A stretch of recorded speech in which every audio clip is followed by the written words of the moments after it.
What's up, guys? Welcome to Breakfast with Bobby, or welcome back, or welcome to whichever one it is.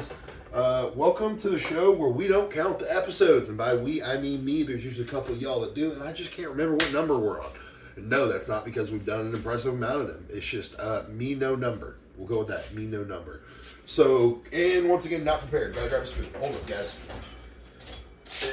You know, at least I have the mic today, so I'm off camera, and when the eggs start to sizzle, hopefully the audio is a little bit better. But no, so I want to talk about a couple different things today. One, Luke Richardson, Europe's big dog. I am so happy for you. I'm going to tell kind of an embarrassing story about you real quick. I was there with you in 2020 when we were at our first World's Strongest Man together, and you made it to the finals. I'm going to butcher your placing. I think you took somewhere around like that 6th, 7th, or 8th place marker, and it was your first one. And you were upset, visibly upset. You had tears in your eyes, man. So all I'm going to say is I know I saw that moment with you. And then to watch you take Europe's. Luke, stay healthy. Stay healthy, Luke Richardson. Stay healthy, stay strong, and come make the splash that Strongman's been waiting for. My dude, best of luck. It's good to see. No, that wasn't me getting choked up, by the way. That was... excuse me, the wonderful Virginia pollen that I haven't even gone outside yet, and it's here. But either way, so what is going on, and some of the things I want to talk about, and I have a feeling the primary reason people are here is I want to talk about the use of legal marijuana and training and the realities of that for an athlete. Some stiff realities. I'm going to say some things. It's going to irritate some people. But it's got to be said, I'm going to be honest. So, one, I was a late bloomer in the world of marijuana. I did not start smoking weed. Realistically, the night I won America's Strongest Man in 2022, it was a couple days before my 30th birthday. So I said I didn't start smoking weed until I was about 30. So looking at that, it's like, oh, okay, I wasn't a kid. Had I done this stuff as a kid, I think there are worse things to do, but I know if I had done it in the way and in the frequency that I use now, I would not have gotten anything done. I would have been smoking myself stupid, and I wouldn't have had the capability to go, yeah, I like what this feels like, but this is the productive amount for me, and then this is, I can't get off the couch. Or, well, actually, I can never not get off the couch. I just eat everything, and I get super hyper-focused on something that does not matter for hours at a time. So I really can't afford to do that. So there's an amount you need to use, and I feel like a lot of people will say, oh, I smoke because it helps me train, and it helps me get in the flow state. Well, we're going to talk about the flow state. I'm going to explain to y'all what I think that flow state is, and when I think it's valuable, and how I think for most people it's not. But anyways, getting back to it, you have to be open, honest, and responsible, and you have to be really honest with yourself, and make sure you're not doing something that just feels good, because yeah, I mean, marijuana is phenomenal. There are health risks associated with it. Not a doctor, but there are. Okay? There are health risks associated with it, but there are also health risks associated with alcohol. They are different health risks, but they are health risks nonetheless. You know, you're inhaling smoke. I prefer standard flower. I'm not big into like dabs and vapes and all that stuff. It doesn't do the same thing for me, or the concentrates don't at least. So point being, back to original topic, you need to be very honest with yourself and make sure you're not just doing a thing that has no repercussion in the form of a hangover that makes you feel good. Because weed, marijuana, THC, however you want to word it, it is a form of depressant it's a form of depressant for everyone. But there are different parts of the population that can do different things with that stimulus based on brain chemistry. We'll get into that in a little bit as well. But the being open and honest with yourself. One, guys, you can't smoke and then drive to the gym. Like, I'm sorry, I do think that smoking and driving, I think that the window is still not very well explored, meaning like, can a individual of a certain size smoke a certain amount and then be a safely functioning driver? I believe that's a thing, much like with alcohol, because we have, hey, if you're under a .08, you're supposed to be good to go. Opinions aside, that's what is there. Yeah, that is a knockoff keyboard that just came out of the knife door, guys. Sorry. Anyways, point being, That's what the law says. And I believe there's realms for that with THC. I just don't think we know how to label, mark, or test for them. So that, again, we're not going to get into that. I don't want to talk about the politics of this, okay? We're going to talk about the uses. So you have to plan ahead, and you have to make things sensible and safe for everyone else involved. Meaning you cannot get absolutely obliterated and then drive to the gym because the high will have worn off a little bit and it's the perfect amount. No, that doesn't work. You're irresponsible, and then you're just abusing the reason you're using, in my opinion. I think marijuana is a PED, personally. I truly do. But like other, like PEDs, some work better for other people in some ways. So I think marijuana kind of does fall into that category a little bit for some people. So what this means is you're going to have a discreet way to do this thing at the place you're doing your training, or you're going to have to get a ride to the gym. Okay. And now you're going to have to realize that you can't get stoned. One, you really don't want to you really don't want to smoke right before you do cardio anyways. But you're going to have to realize that if you're going to the gym for a 45-minute session, and that's all it's going to be, you can't get absolutely stoned for a few reasons. One, most people at that point, I don't believe, will be safe to drive afterwards, and they won't have been there long enough. And on top of that, if you're absolutely stoned, I 100% believe that, with the exception of certain endurance exercises we'll discuss, being absolutely stoned to the moon and back has no productivity in terms of training. It doesn't. It's not there. You have taken too much. It is working too well, basically. If you have good stuff. Hope you have good stuff. It's working too well. It's doing too much. And it's going to remove a lot of the positives that we expect from marijuana in the use of training that you hear people argue for so much. Okay, I don't know where I put the sourdough bread, so we're going to use this loaf. Can I put it up here? Nope, don't know where it is. Okay, so if you get too stoned, you can't train. I don't care how much fun you have or how good it feels, you're not going to be a productive athlete. Now, I believe there is a sweet spot, because there is a portion of the population that has a different response to THC.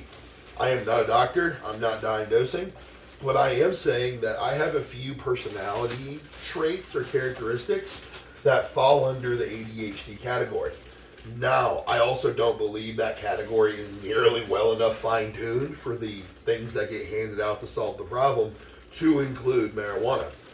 But as an adult, I've looked at these things and I'm like, okay, well, yeah, my parents probably missed the dot on this if it's a thing, but I'm not really too concerned because I'm just going to use enough of the thing that makes it better and helps me. And in doing that and being a responsible marijuana user, it's made me more efficient. It's made me, it makes me faster. It's actually cut down drastically on my caffeine consumption. It allows me to focus inwards on one particular thing versus the 1,000,002 thoughts I'm having all the time. Yeah, I know, right? Small world problems. It's hard to believe there's that much going on in this head that's attached to this body. It's intriguing to hear, I'm sure. However, that's the reality of my situation. So I have a finite amount.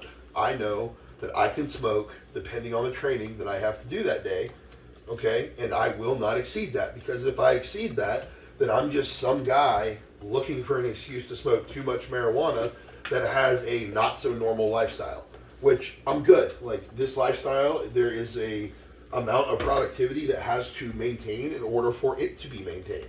And again, overusing a tool, sometimes not necessary for the job, can make that a problem. So, enough of the rant. You need to be responsible, or enough of that rant at least. You need to be responsible. You need to know how much you personally can handle, and you need to do some experimenting with this out in social settings and in your personal life before you take it to the gym. If the first thing you do is take it straight to the gym on an important training day, you don't need to be using marijuana to help you train, because you have not thought about what is most important, and that is your training. Obviously, I was also at one point in time taking a lot of aspirin and a lot of ibuprofen. I do not take narcotics anymore. So I was kind of at a point, and I was self-employed. I was like, okay, I'm taking way too much aspirin, I'm taking way too much ibuprofen. I need to try something else. And then I leaned into more of the whole THC experience. And after overdoing it a few times, I learned and found my sweet spot. Now, times that it does work to be absolutely stoned while training.